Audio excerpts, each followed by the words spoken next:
Halo teman-teman semua, kembali lagi di channel saya. Video kali ini saya akan membahas tentang fakta-fakta menarik yang harus kamu ketahui tentang Tionghoa Indonesia. Tanpa basa-basi, yuk kita lihat video saya kali ini.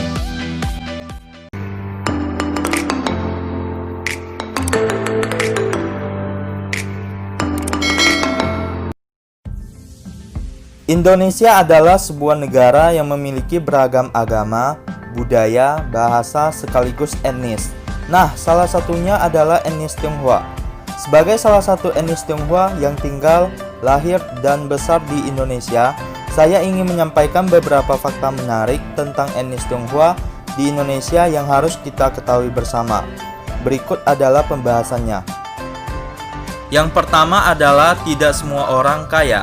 Meski sering dianggap sebagai etnis yang kaya dalam hal finansial, entah sebagai pengusaha atau sebagai atasan perusahaan, faktanya masih banyak orang Tionghoa yang tidak beruntung dan hidup dalam kemiskinan, tinggal di gubuk kecil, dan bahkan untuk mendapatkan pekerjaan saja susah karena tidak memiliki riwayat pendidikan. Yang kedua adalah tak semuanya bisa bahasa Mandarin. Kebanyakan dari kamu pasti mengira semua orang yang beretnis Tionghoa bisa berbahasa Mandarin, bukan?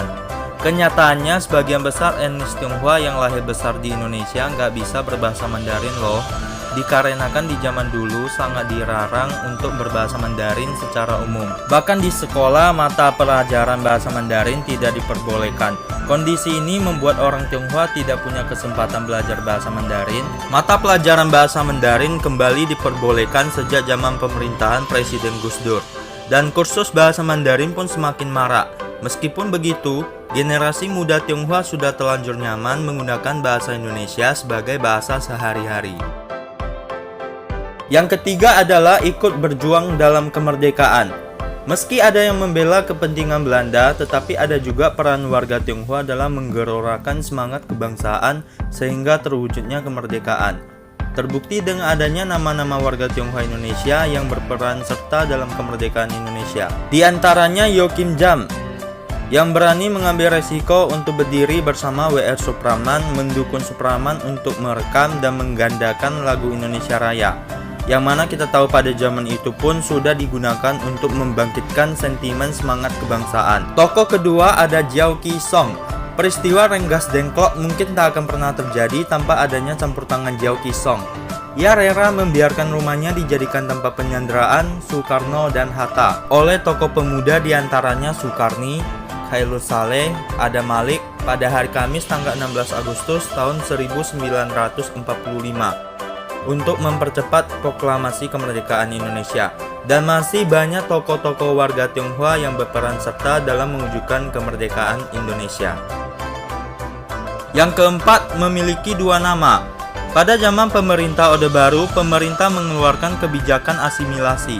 Asimilasi adalah pembauran satu kebudayaan yang disertai dengan hilangnya ciri khas kebudayaan asli sehingga membentuk kebudayaan baru.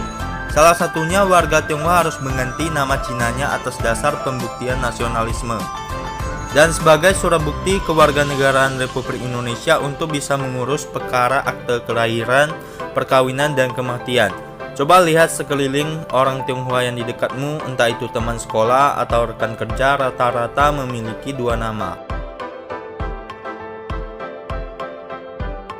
Yang kelima, berperan dalam kuliner.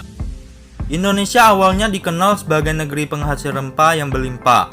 Dari bumbu berdasar rempah inilah banyak masakan khas asli Indonesia yang tercipta. Di antaranya rendang dari Minang, gudeg khas Yogyakarta, pempek dari Palembang. Tapi tahukah Anda, kehadiran orang Tionghoa di Indonesia membuat kuliner Nusantara semakin berwarna.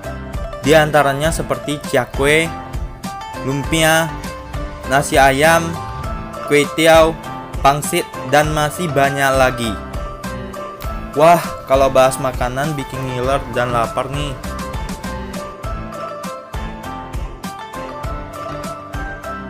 Nah, seperti itu 5 fakta menarik tentang Tionghoa Indonesia. Mungkin masih banyak fakta-fakta lainnya yang tidak saya angkat ke pembahasan. Apabila teman-teman mengetahuinya, bisa sharing dengan cara komen di bawah. Dan jika teman-teman menyukai video ini, jangan lupa like, subscribe, dan juga share ke teman-teman kalian. Dan tidak lupa juga saya memohon maaf bila ada kata yang kurang berkenan. See you.